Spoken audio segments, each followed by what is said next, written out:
আমি কি ভাগ্যবান বলতে বলতে আর এক মহারাজ তিনি এসছেন। তিনি আমাকে প্রথম হায়দ্রাবাদে নিয়ে গেছিলেন, আমাদের শ্রদ্ধেয় জিতেন্দ্রীয় মহারাজ।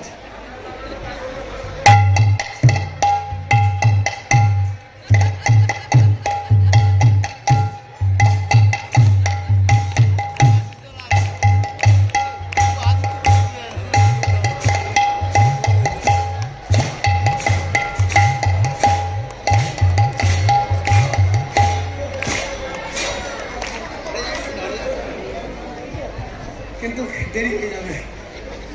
আমি সবাইকে আলাদা করে বলছি না, তবে শতগুরু বৈষ্ণবের কৃপা যিনি আমাকে এখানে পাইয়ে দিয়েছে, আসুন একবার তারকে আমার ঈশ্বরের কাছে প্রার্থনা। আসুন না, আপনি অন্তরাল থেকে আমাদের সুন্দর মঞ্চ দিয়েছেন, আর আপনাদের জন্য ভগবানের এই অঞ্চলকে এমন কিছু দিয়ে গেল, আমার মনে হয় এটা একটা ঐতিহাসিক হয়ে থাকবে।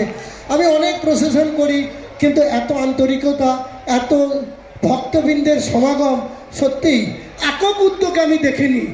অনেক বড় বড় প্রশাসন দেখেছি, কিন্তু আমি এটা কোনোদিনই ভুলতে পারবো না।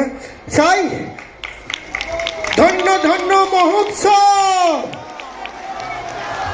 আর জয় জয় ভক্তগণ, কারণ আপনারা উপস্থিত না থাকলে এত বড় সুন্দর মঞ্চ পূর্ণ হতো না, আর পূর্ণ না হলে আনন্দযজ্ঞ সম্পন্ন নয়। তাই ধন্য ধন্য ভক্ত।